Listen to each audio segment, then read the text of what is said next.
Well, good morning, everybody. Welcome. Thank you for joining us today. My name is Michelle Diaz. I'm the Education Program Manager here at Trees Atlanta. And today, you're going to be joining us for our Permaculture in Action workshop. Trees Atlanta mission is to protect and improve urban forests by planting, conservation, and education. We offer education events year-round, just like this one, and I hope you can join us for another class. Today, our speaker is Brandy Hall. She is the founder and managing director of Shades of Green Permaculture. This is the second workshop she's going to be doing with us in a series of 3 workshops. So I hope you can join and learn more about the first one on our YouTube channel, and that you can join us also for the third one as well. During the workshop, please submit your questions through the Q&A, and Brandy will be answering them at the end of the presentation live.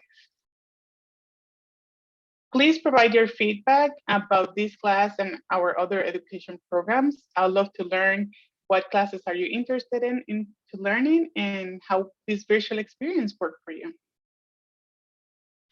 And to learn more about what's coming up and with Trees Atlanta as an organization in our education programs and volunteer projects, please visit our website, treesatlanta.org, and sign up for the newsletter, and also follow us on social media. Brandy, thank you for joining us today. Glad you're doing this class with us. Thank you so much for having me. I'm excited. And thank you everyone for attending. I am going to go ahead and share my screen, and I'll turn my video off because our internet gets a little spotty sometimes when I'm doing both. Yeah, and then we can get started here. Let me make sure I have the things set. Okay. Well, one more thing here.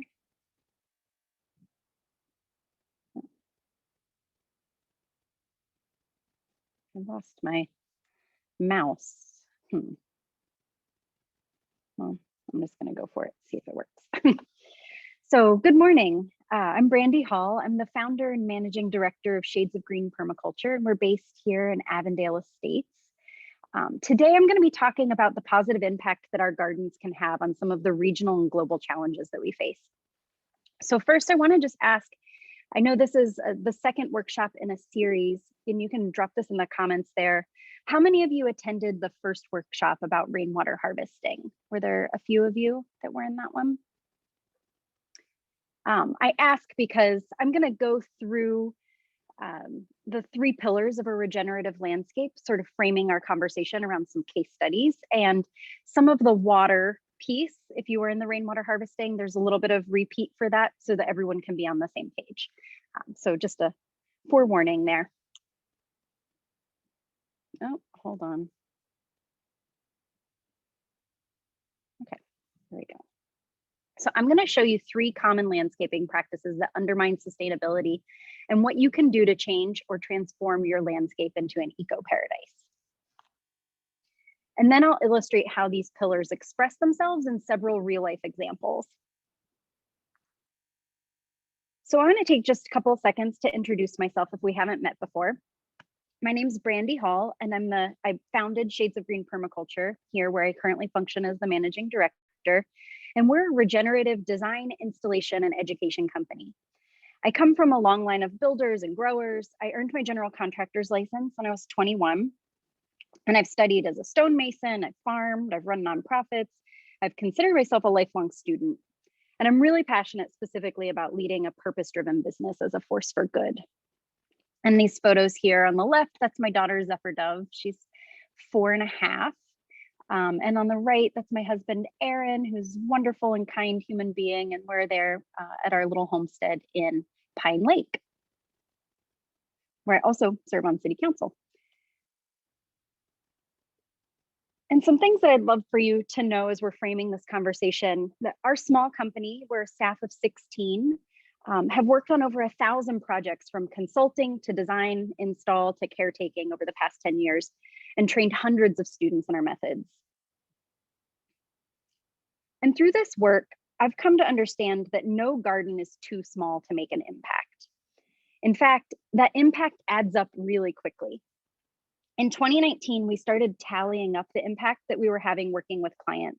And we work through installation on roughly 100 to 150 projects per year, ranging from tiny yards to larger farms and developments. And when we added up the cumulative impact that our clients are having in just one year, we realized that it's really big. So here's what happened. Over 500 acres were transitioned to organic management. 150,000 native and medicinal plants were planted. 450 trees were planted. 40,000 food producing plants were planted, and 11.5 million gallons of water replenished our groundwater and aquifers. So after working with so many people on lots and lots of different types of projects, here's what I've come to believe, that it is possible for us to have a life-giving and reciprocal relationship with the land that supports us, even if we're in an urban or suburban context, by creating gorgeous spaces that build health rather than undermine it. We have the tools to address the climate crisis in our own yards because small solutions equal big impact. And your garden, no matter the size, can have a positive impact. So before I dive into where we're headed, I want to give a little bit of context for this conversation. So you hear these big statistics, like NASA says that we have about 10 years to reverse climate change. And we face things that we've never faced before, like mass desertification and deforestation and polluted oceans and dead zones and pervasive pesticide use. We have 6x mass extinction and more, and marginalized communities are disproportionately affected by climate change. So the challenges we face on a global scale are unprecedented. But there's also really good news. People around the world have been thinking about this and have identified solutions. In fact, Project Drawdown, which is a body of climate study researched by a global consortium of scientists, has identified 80 solutions that we can act on to bring carbon emissions to where they need to be in order to reverse global warming. And they are really clear solutions that are available to us, specifically around how we manage land and our landscapes. So that's what we're going to be looking at today. We're going to start with water management, where we're going to discuss how working wisely with water is the backbone of every regenerative design. And then we'll talk about plant communities and how to build them. And from there, we're going to look at cycling nutrients in your garden to build soil fertility. And after that, I'll show you how these 3 pillars apply to landscapes across scales by highlighting several projects with different challenges and goals. And finally, we'll have a Q&A session so we can answer those questions that you drop in the chat during our time together.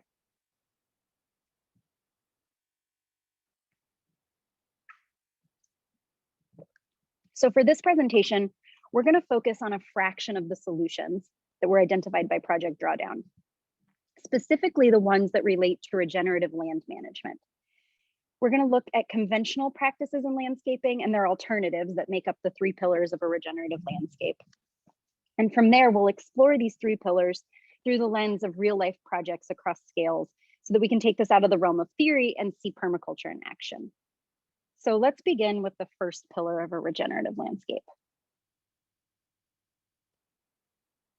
Pillar 1, manage water as a resource to rehydrate soils, reduce irrigation, and restore the water cycle. So how is water conventionally managed? Frankly, it's not. So what happens to all the rain then? Building conventions approach water as a nuisance, and the primary objective is to get the water away. So water goes to the stormwater system as runoff from impervious surfaces. And then you combine that with removing trees, which is really typical to development, and directing water to streams instead of soil, which leads to a heat island effect, which ultimately leads to desertification over time. So more heat equals less rain. And what about water usage? According to NASA, between 50 and 75% of residential water consumption in the US is for watering lawns. And 2/3 more water is used to irrigate lawns than all cropland combined in the US.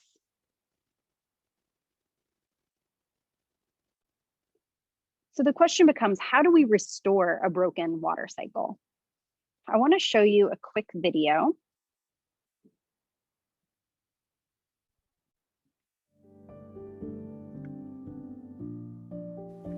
Healthy Water Cycle, Healthy Gardens by Shades of Green Permaculture. In the city, it's easy to underestimate the volume of rain that comes from the sky. For example, a 1-inch rainfall on 1,000 square feet produces 600 gallons of water and 27,000 gallons of water on 1 acre. This ends up being an enormous amount of water. 2.3 billion gallons in a 1-inch rain in the city of Atlanta. 80% of this water lands on hardscapes, roofs, parking lots, and roads, and flows across the surface of the ground through the sewers and stormwater infrastructure, to rivers, and ultimately to the sea. This phenomena causes flash flooding because all of the water flows above ground toward rivers, swelling and overflowing their banks. And drought, because water that runs off too quickly doesn't replenish moisture in the soil.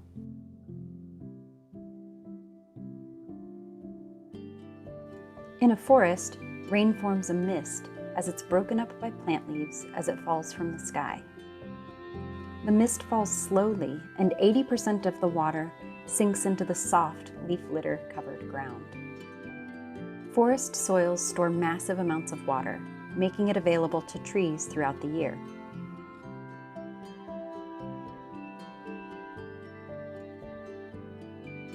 A healthy alternative.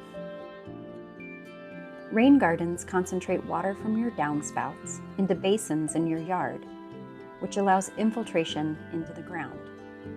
This reduces runoff, flash flooding, drought, and city water costs. Create an ecology. A hydrated soil is a healthy soil. Healthy soil grows healthy plants. Healthy plants create healthy yards and gardens, which help create healthy ecosystems. Pollinators, butterflies, beetles, songbirds, and bees. Fruit trees, nut trees, berry bushes, cut flowers, perennial vegetables, culinary and medicinal herbs.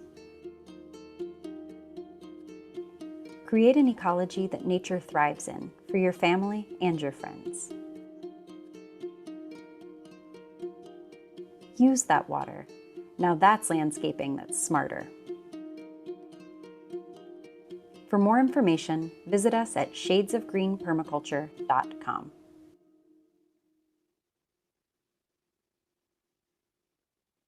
So back to the question of how we restore a broken water cycle.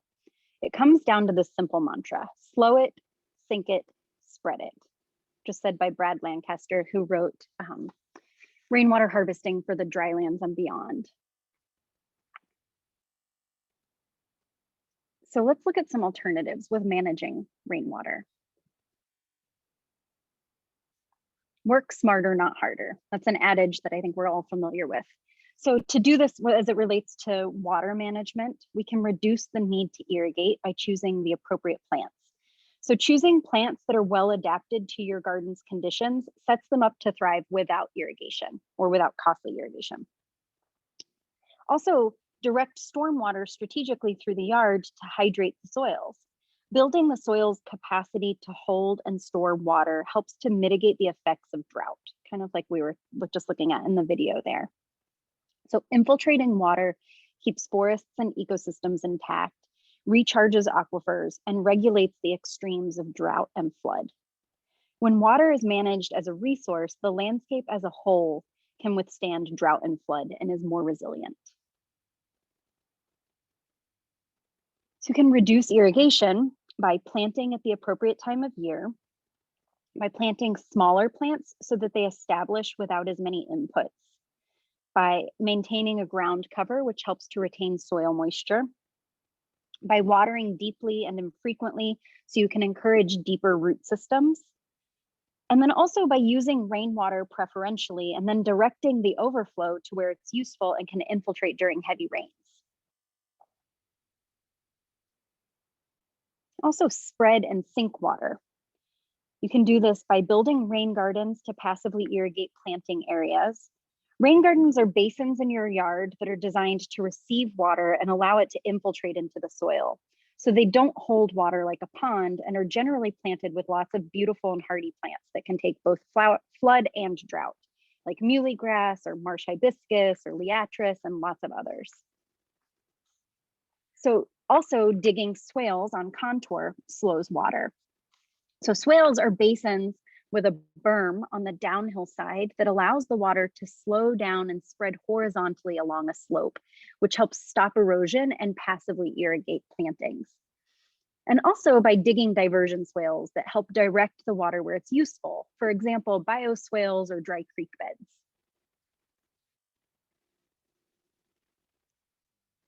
So here's a typical permaculture landscape that we install. We begin by tapping downspouts and then route those to an above ground rainwater cistern. And then from there, the overflow is directed to rain gardens via underground pipes. And as each rain garden fills, they overflow one to the next. And the rain gardens then drain into the surrounding soils, making the water available to plants right where they need it.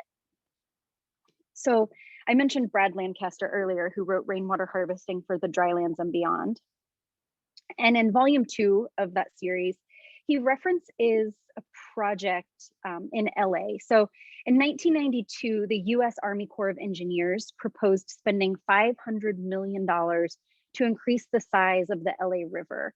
And the LA River is that big concrete channel that you see a lot in like drag racing movies. And then a lot of other agencies were separately looking to update their infrastructure in a really disjointed and uncoordinated program that totaled $20 billion. And with the rate of development, they estimated that this would last about 20 years. So very much a temporary solution. And then this citizen group, Tree People, organized and they proposed something else. So they built a trial landscape modeled very similarly in this style of a permaculture landscape that I just walked through, that could capture, clean, and store all the rainwater that fell on a property in a 100-year flood event. So they gathered a group of public officials and led a demonstration where they unleashed 4,000 gallons of water into the landscape in less than 10 minutes, which simulated a 100-year flood event. And they found that it was the same impact to manage that 100-year flood event without expanding the LA River if only 20 to 40% of the watershed's 8,000 homes were to implement these techniques, which would be just a fraction of the cost. So the officials, obviously very amazed, formed the Sun Valley Watershed Project, which has been guiding stormwater management ever since in LA.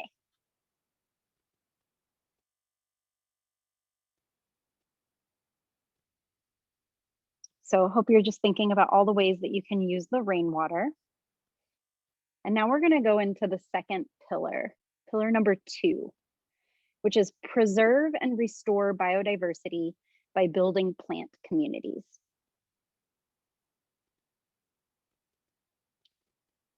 So before we can identify the solutions, it's really helpful to identify what the challenges are. So how do conventional plant choices undermine resilience?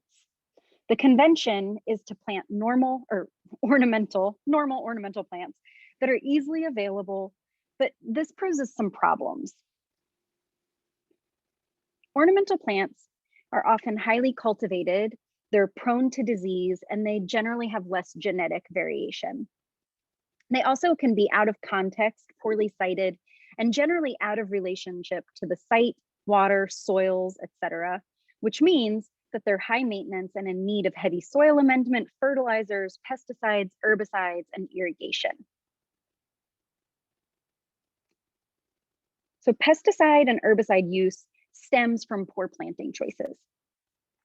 The EPA estimates that 78 million pounds of pesticides and approximately 90 million pounds of herbicides are applied annually to lawns and gardens in the US. That's equivalent to the weight of 1,000 18-wheeler trucks.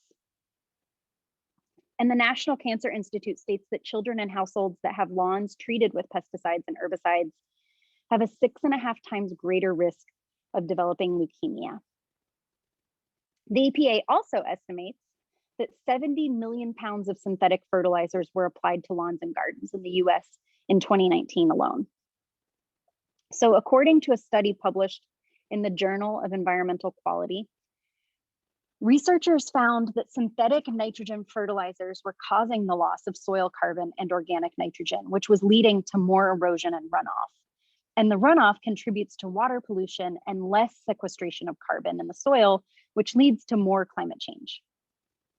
So other runoff contaminated by fertilizers eventually reaches streams, lakes, and estuaries, and then finds our oceans.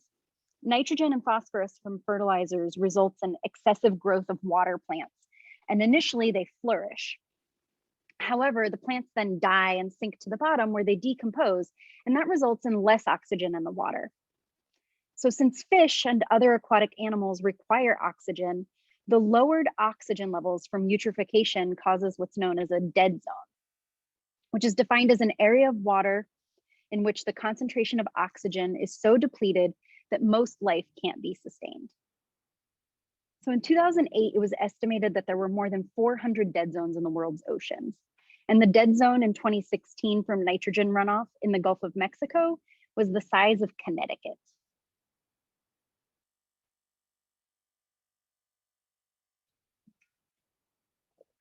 So this is a picture of my mom and my stepdad. My parents grew plants for the ornamental plant industry. And when I was young, I saw them poisoned to the point where my stepfather was in a wheelchair for a year, and my mother would go into such severe anaphylactic shock that her arms would curl up like she was having a stroke, and she would nearly choke on her own tongue when she would smell the neighboring farms spraying. And once I saw her convulse so hard that she shook the door panel off of a car door on the way to the ER. And this was all just from using really minimally regulated pesticides and herbicides.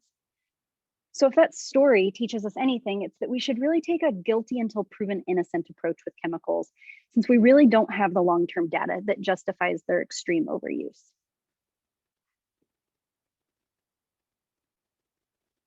So let's talk a little bit about lawns. What's the true cost of maintaining a lawn? Stands of a single species known as a monoculture are prone to pests and diseases and generally don't exist in nature. Mowing to keep a single species needs chemicals in order to maintain. So US households spend over $60 billion a year on lawn maintenance annually, including lawn care projects and engaging lawn care companies. In 2018, NASA published a study that estimates over 63,000 square miles of lawn exist in America. And there's more. So the total estimation of greenhouse gas emissions from lawn care, which includes fertilizer and pesticide production, watering, mowing, leaf blowing, and other general lawn management practices, was found by the University of California, Irvine, to be 4 times greater than the amount of carbon stored by the grass. In other words, our lawns produce more carbon than they can absorb. So you might be thinking, wait, so does that mean I can't have pretty plants or a lawn for my family? Not at all. It means don't plant plants, plant ecosystems. And you do this by building plant communities. So what's a plant community? A plant community is a diverse planting that serves the ecosystem in different ways, such as nutrient distribution, varied habitat, root depth, human needs, and more. So you can create plant communities that bring different nutrients to the soil, such as dynamic accumulators. Dynamic accumulators are plants that pull minerals from deeper in the soil and drop them in their leaves to the upper layers of the soil, where the nutrients are then available to the more shallow-rooted plants. Examples of this are things that have a deep taproot, such as comfrey, yarrow, and dandelion. So in this photo, we've got comfrey in the top and yarrow there on the bottom. Or nitrogen fixers. So bacteria that have a symbiotic relationship with certain plants essentially fix the atmospheric nitrogen to their roots. So examples of these types of plants are in the legume family, such as clover, pea, and redbud.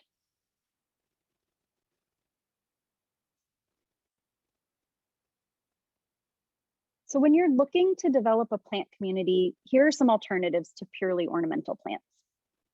Fruit trees, medicinal and culinary herbs, perennial veggies, ground covers, berries, fruiting vines, native trees, grasses, flowers.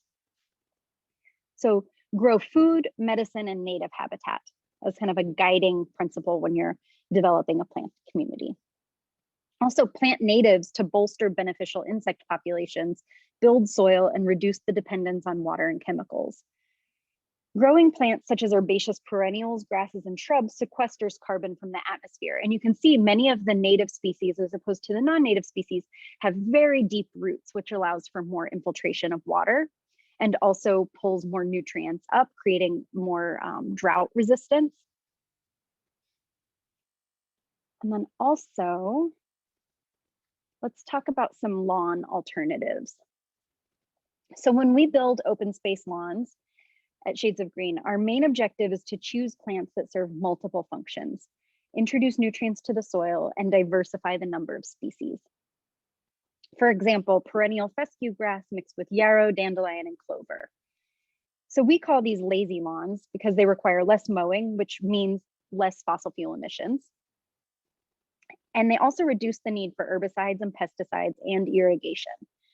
So lazy lawns are more resistant to fungus and are more readily adaptive to microclimates within the yard, which allows different species to thrive where the conditions are best, rather than trying to force a single species to adapt to the variation in site conditions while still looking uniform.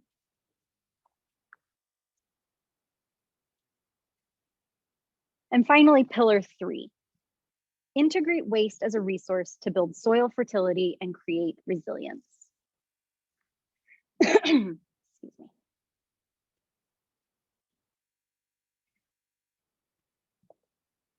So where do our nutrients go? The short answer is into our waterways and into our landfills. Most landscapes are managed according to the principles of a linear economy.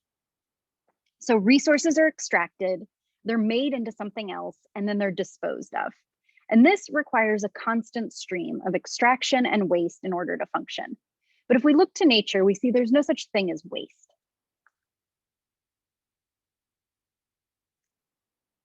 Let's look at a common practice of leaf management to kind of wrap our heads around this linear economy idea. So just because it's convention, remember that doesn't mean it necessarily makes sense. In leaf management, conventionally, we use fossil fuels to blow leaves, and then we bag them using plantation pine pulp bags or plastic, even worse, like in this photo here. And then we haul it on fossil fuel driven trucks to a landfill so that we can then go to the store to buy composted leaves shipped from the other side of the country come spring. Yard waste is estimated to make up 20 to 50% of US landfills. In 2011, Americans sent 14.5 million tons of yard trimmings to landfills. Contributing to climate change by storing less carbon in the soil and also emitting methane during anaerobic decomposition in landfills. So hauling biomass and organic matter away from the site means that then you have to import it or bring it in from somewhere else. This is a broken loop. It's a linear economy. So how can we keep nutrients on site?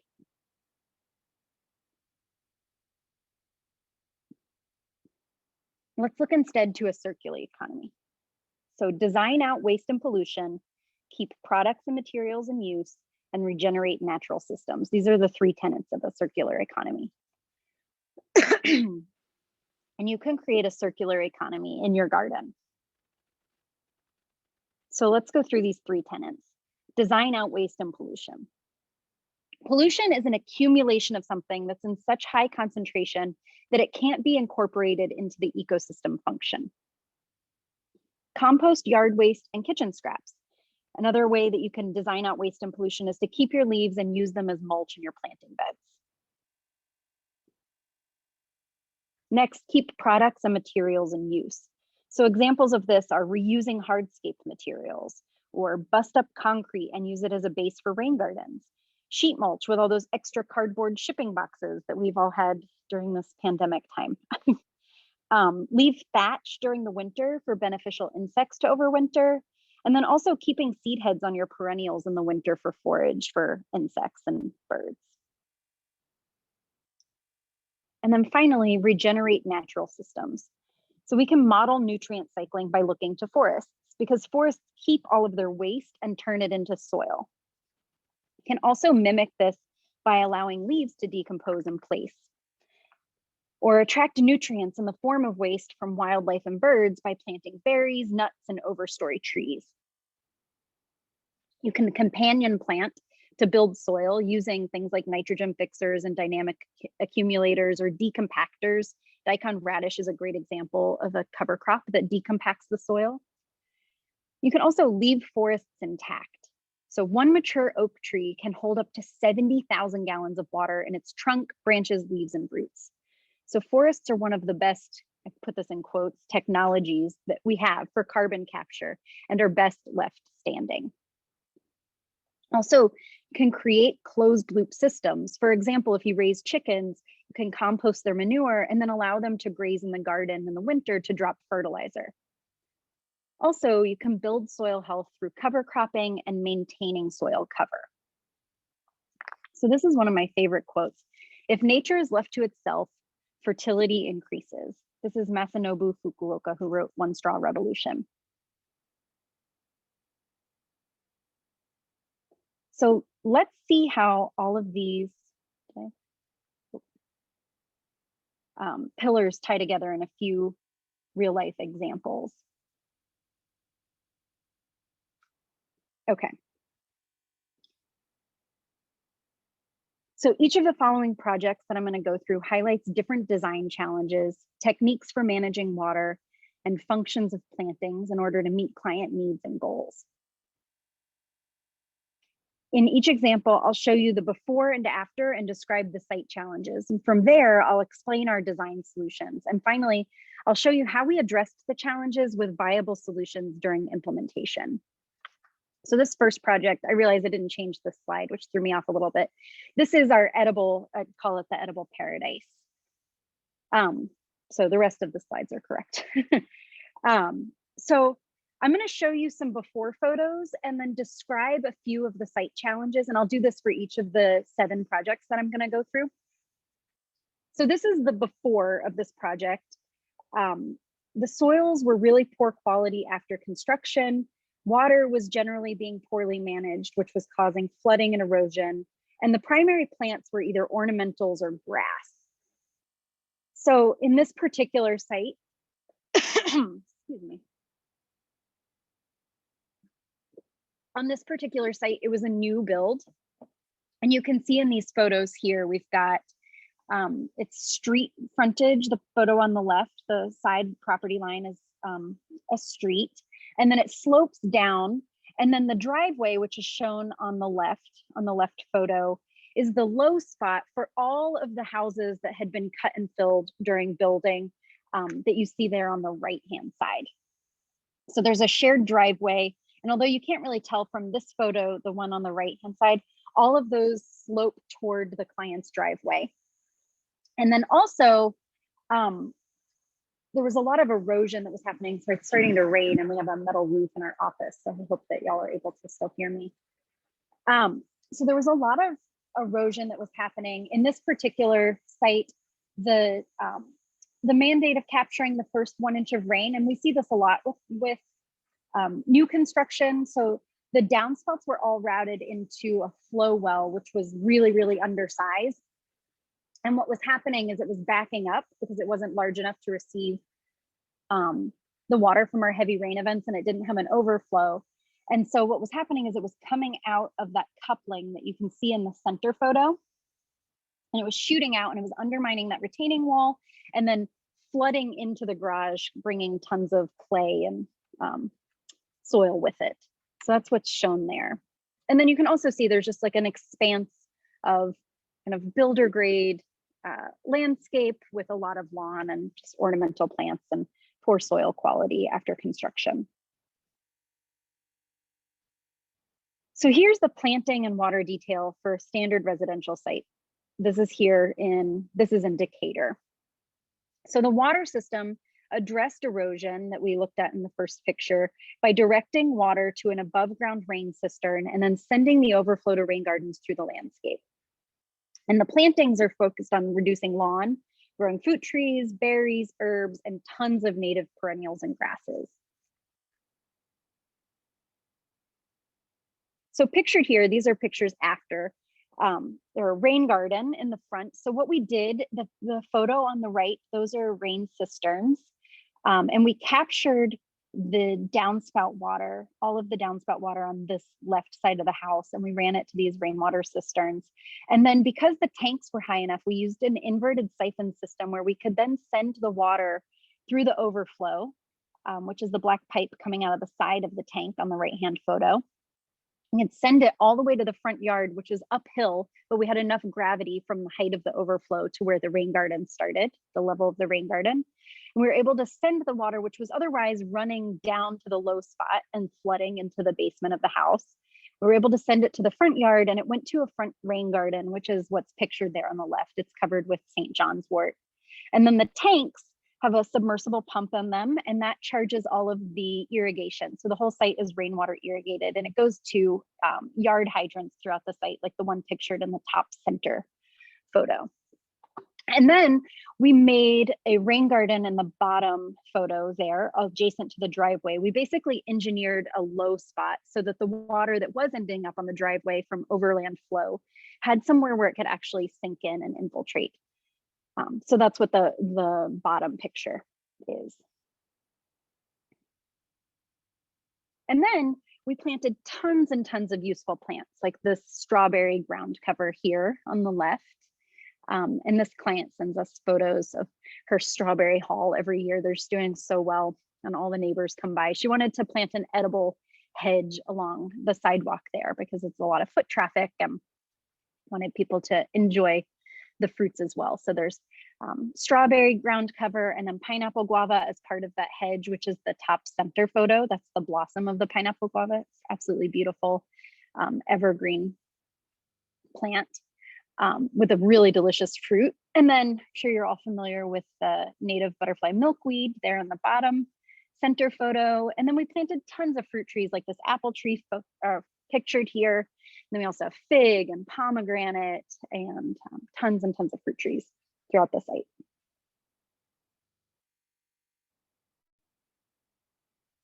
So in terms of how we were working with soil, the strawberries there, which is the photo on the left, keep the soil moist as a dense ground cover. And then we have this dense hedgerow of edible plants that also serve as a privacy screen. And then adding trees and shrubs specifically along the slope there in the photo on the right protects against erosion, and then also creates shade, which counteracts that heat island effect that the grass was producing.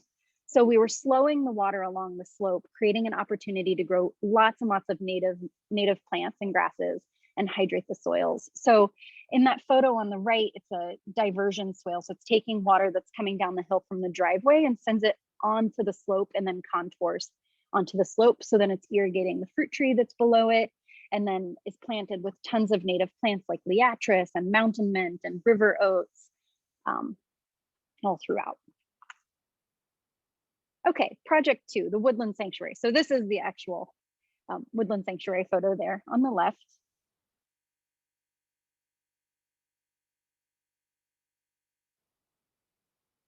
So first, I'm going to show you some before photos and describe the site challenges.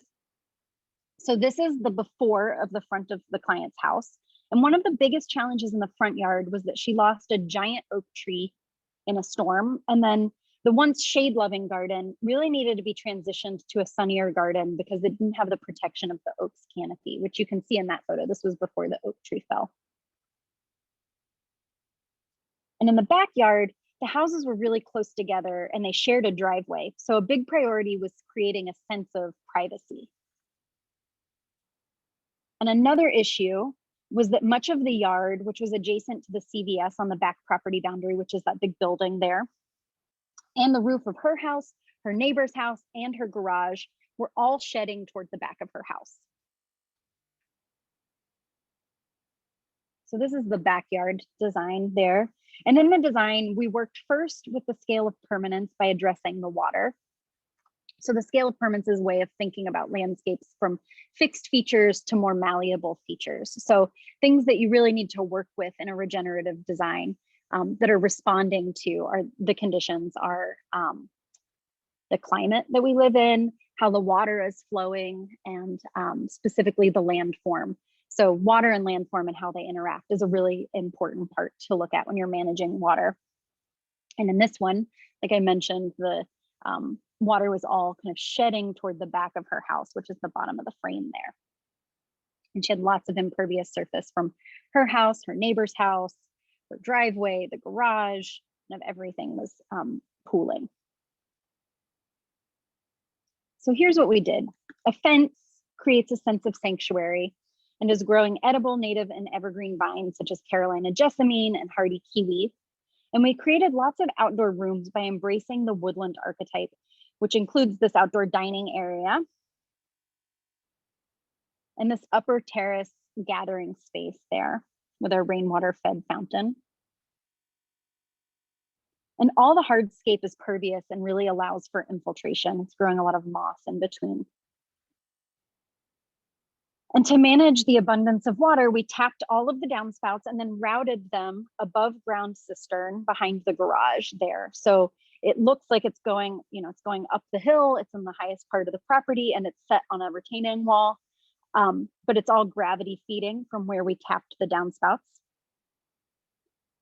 And then lifting the cistern gave us the opportunity to direct the overflow through a vegetated bioswale. So that's what's pictured along the fence line. And this photo was taken kind of early on, I think the season after planting, so it's still pretty immature. But all along the fence line there's tons of liatris and veronicastrum and calamint and a bunch of other things that are planted in that bioswale. And so it's taking the overflow from the cistern and then running it and allowing it to infiltrate and hydrate a lot of the plants. There's some loquat and some other fruit trees a little just outside of this frame. And then eventually it runs off into the driveway. And the plantings on this site include native understory, such as Christmas fern and marginal wood fern and autumn fern and lobelia. We also have flame azalea and beautyberry. And we also repurposed a lot of the plants from the site that weren't sited very well, like hostas and muchera. Here we have the star jasmine. We created this trellis along the fence there, also as part of a privacy screen, growing all along the side of the house. And we also planted culinary and medicinal herbs such as veronicastrum and lavender and rosemary, lots of fruit trees and shrubs like Nanking cherry and blueberries and loquat, serviceberry, and lots of vines for pollinators such as jasmine and muscadine.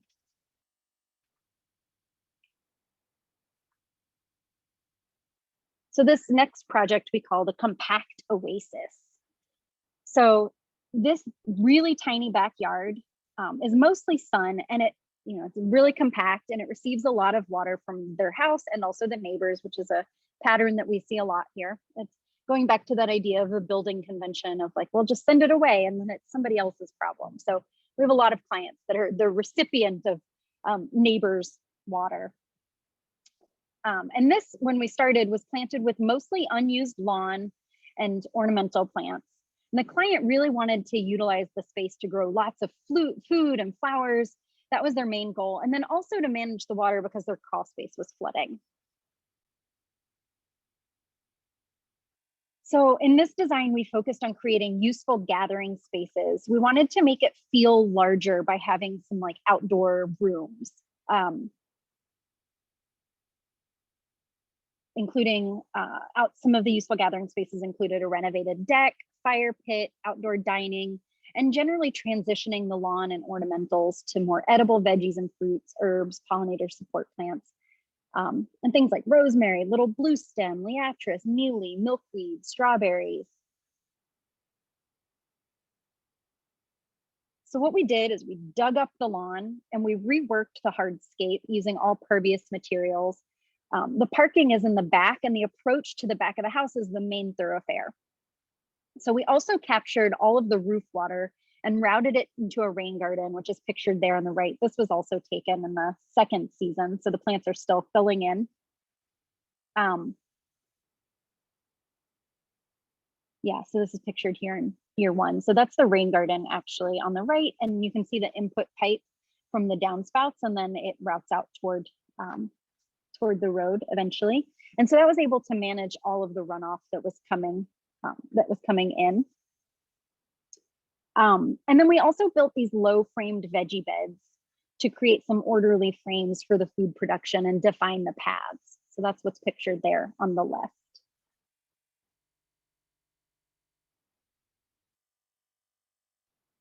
Yeah, that's another view from the renovated deck.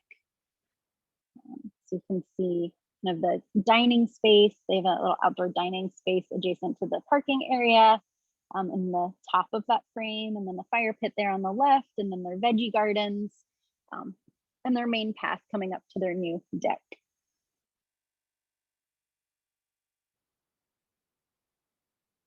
So here's the next project that we call the Rain Savvy Garden.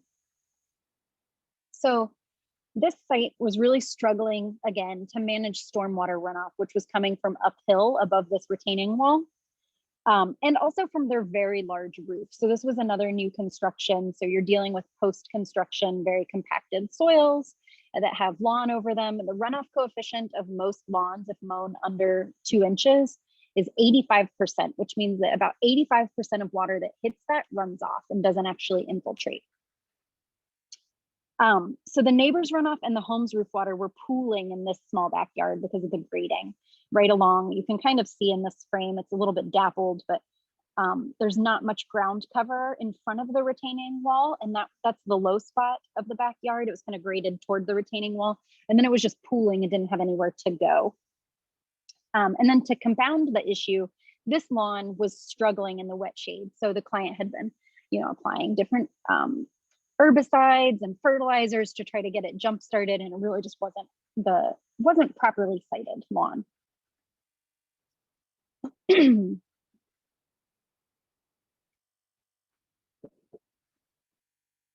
So in the design, we decided to utilize that shade as an asset by choosing plants that would thrive and help infiltrate the water from uphill. So the really shallow root systems of grass also don't do much for infiltration. So we wanted to use plants that had deeper root systems to really allow, the low spot is the low spot and is always going to be a little wetter unless you do some massive regrading. So we wanted to give the opportunity for plants to do their work and create space for water infiltration to happen. So what we did is we routed the downspouts to the front yard, where we created a bioswale and pervious paths to direct the water from the backyard, allowing it to infiltrate along the way. So this was taken in season 2, and along the base of the retaining wall there, it's actually a really slowly sloping bioswale. So it's vegetating and then running. It's vegetated, so it's got lots and lots of plants growing in it, and it's allowing the water to infiltrate. We've got deeper rooted native plants happening. And then eventually, which you don't see in this frame, if you followed it all the way to the left, it goes into a pipe, and then that goes into a rain garden in the front yard where we have a little bit more drop to work with. So edible plantings for this particular plant were not a priority. So we focused our plant community functions on plants that had deeper root systems to help infiltrate more water, and also create pollinator and songbird habitat. And we used things such as dog hobble and beautyberry and native azaleas mixed with some ornamentals that we repurposed from the site. This next project, home scale food forest. So this is another new construction. It's full sun with a young pine forest along the back perimeter. The soils were really degraded from grading and construction. So this was cut and then kind of generated the slope, and you can see just the very poor clay soil there. And clay is actually really nutrient dense. It just doesn't have much organic matter in it. So when we have really heavy clay soils like this, our approach is to amend with a lot of organic matter and then create plant communities that help to infiltrate water. So the grading managed lots of the overland water, but most of the water was running over turf, so very little was infiltrating. Here we go. In the design, we pulled from a woodland shrubland archetype modeled by the pine forest along the back property perimeter and developed a food forest that was fed by rainwater. So the family prioritized growing fruits, nuts, veggies, herbs, and pollinator habitat. This photo was taken immediately after installation. So the roof water from the house all routes to an above ground cistern for irrigation, which is pictured there on the right. It's partially buried. It's a very wide, squat cistern. I believe it's 1,500 gallons. And then the overflow from the cistern directs through contoured swales that are along that hillside, which also capture overland flow and allow it to sink into the soil and passively irrigate those fruit trees that are planted. So this orchard includes species such as apple and fig and pomegranate, Asian pear, persimmon, and then the understory is entirely native perennials and grasses, which will help to repair those post-construction soils and encourage pollinators for fruit production.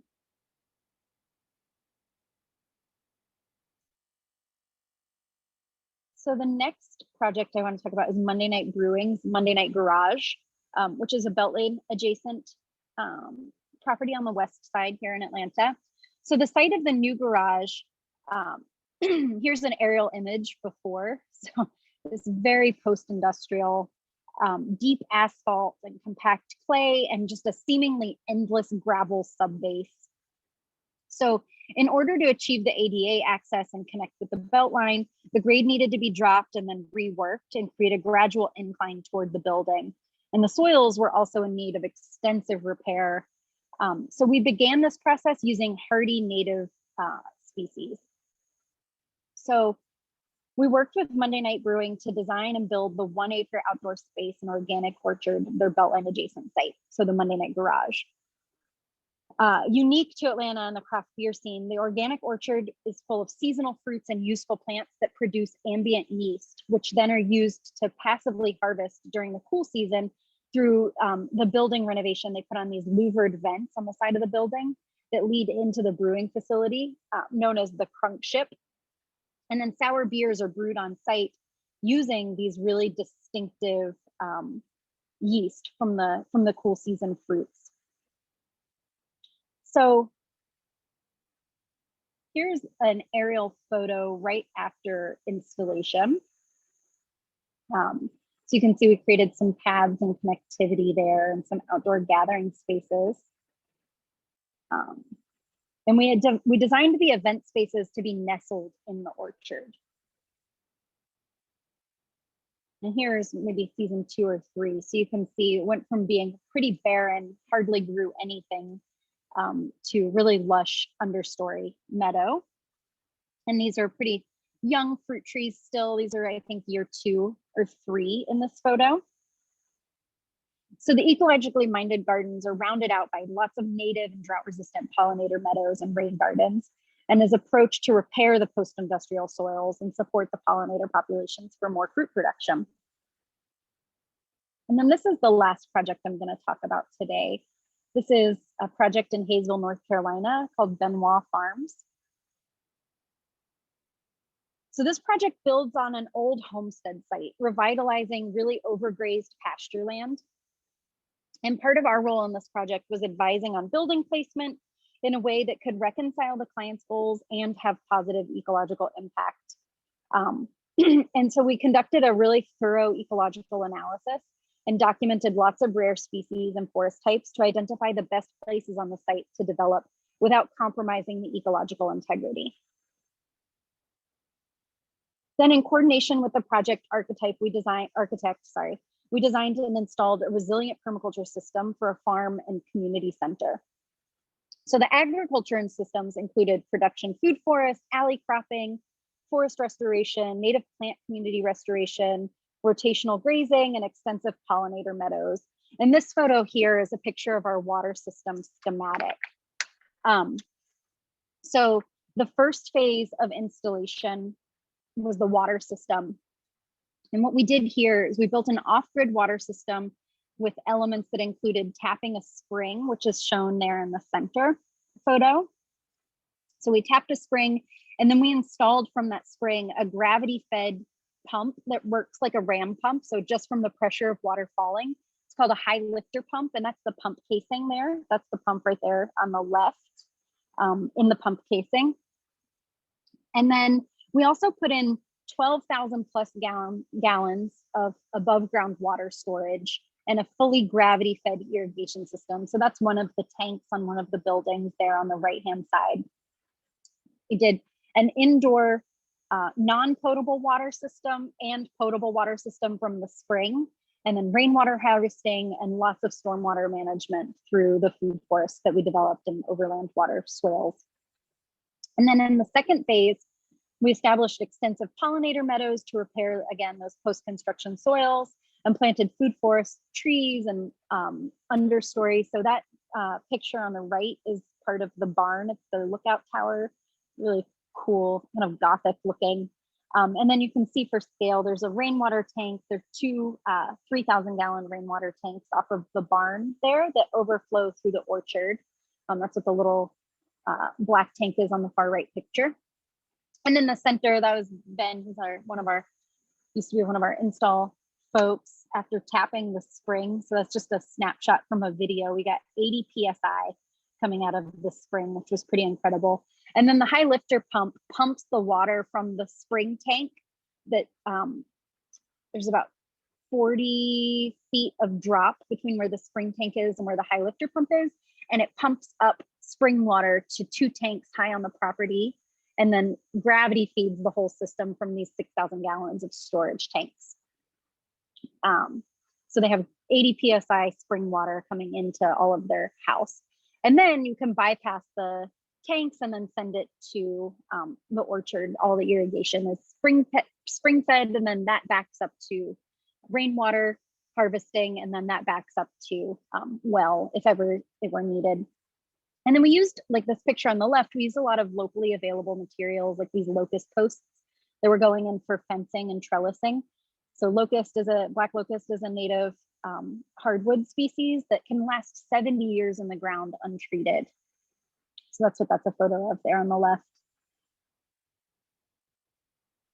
All right, so before we go into the Q&A, I want to just end with one of my favorite quotes, which is, "To change something, build a new model that makes the old model obsolete." And that was Buckminster Fuller. So in order to address the issues of climate change through the lens of permaculture, it really takes a new model that begins to treat water and soil and life as the invaluable and irreplaceable resources that they are. I really hope that I've given you a glimpse into what's possible and how we can contribute to the solution through our own gardens, remembering that small solutions add up to big impact. So thank you all so much for your time and attention today. I'm really excited to answer any questions that you have.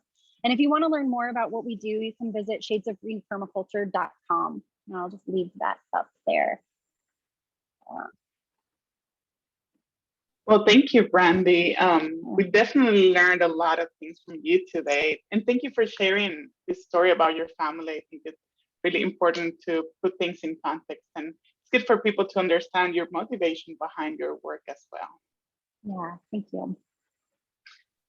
So I see one question from the Q&A. Could you talk more about the budget component of these projects for a homeowner considering investing in something like this? Yeah, hold on, let me stop sharing. Did it? Yes, we're good. Okay, cool. I'll close that out. Okay, so sorry, one more time. The question, can I share more about the budget components? Yes, for a person who's, for a homeowner considering investing in something like this. Yeah, that's a really great question. So the landscaping industry, kind of industry standards or generals, there are a couple of ways to think about budgeting. If you're doing a full landscape overhaul, they say in the industry can be between like 7 and 15% of the total home value, depending on what you're trying to do. So there are certain elements that are obviously more expensive than others. So planting is one of the less expensive things that you can do in a landscape. And then even within that, there's a lot of range. You can do something from seed versus really large plants. And then hardscaping elements are on the higher end of things. So stonework, patios, retaining walls, things like that might be closer to that 15% mark. And then another way to think about budgeting is between $4 and $7 a square foot for landscaping. And then that really depends, that range depends widely on what you're, what it is that you're doing. So in these projects that I showed, we have a kind of a wide variety of budgets. So in a really small space, we've had a couple, I think a couple featured that were in the like $10,000 to $15,000 range when installed, and some that were, upwards of $100,000. So there really is a huge range, and it really depends on what it is that you're trying to do. Thank you. And I see another question on the chat. Can you send a list of recommended plants and their use after the presentation? Great, yeah. I'm trying to think, I think we have a blog post about some nurseries that we use. There's also two downloadable things on our website. If you go to shadesofgreenpermaculture.com/learn, we have a free resource section there. And there's two plant lists that are on that. One is, I think, 7 edible things you can grow in the shade, which is a question that we get a lot. And then the second is ornamental plants that have medicinal functions. So both of those are really, really wonderful. And then we're launching a plant database this summer sometime, which will have all of our plants that we use and all the things to consider around whether or not they're native and how to manage them, and if they need pollinator companions and how big they get and their light and soil requirements. And if you'd like to know when that launches, you can sign up for our newsletter on our footer of our website, and we'll make that announcement as soon as it goes live. Great.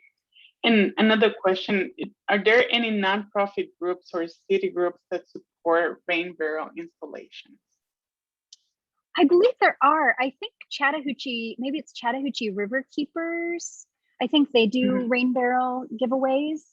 Yeah. Yeah, I do believe you can go on their website and find out more information. I've seen something about rain barrels on their website. That's right. Yeah.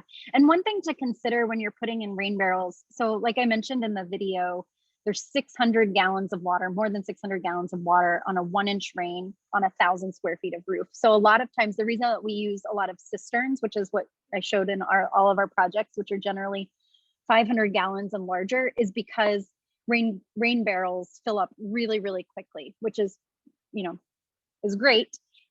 They fill up really quickly, so they replenish really fast. But it's important when you're setting rain barrels to make sure that whatever the size inflow pipe is, so which is generally a downspout, like 3 to 4 inches, that you have a similarly or equal sized overflow pipe. So one error that I see a lot with rain barrels is that they're put under a downspout and then they don't have an overflow, or they have a very small, like 1 or 1.5 inch overflow.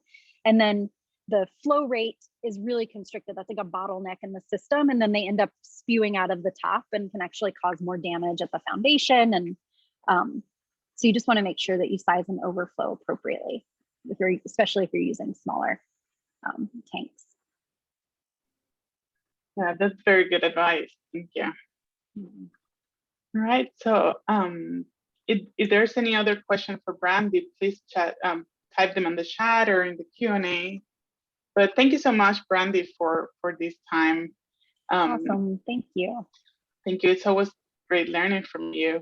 And I see somebody added the link for the Chattahoochee group and the contact person. That's great. Thank you. Yeah, thank you. Wonderful. Well, thanks so much for coming today. And I look forward to the point where we can do in-person events so I can see all of your faces. But yeah, and thank you, Michelle, for organizing this. It's always a pleasure to work with Trees Atlanta. Perfect. So we'll see you, and I hope everybody can join us on April 24th for the last class of the workshop series. I'm looking forward to it. All right. Thanks, Thank you. everyone. Have a great day. You too. Bye.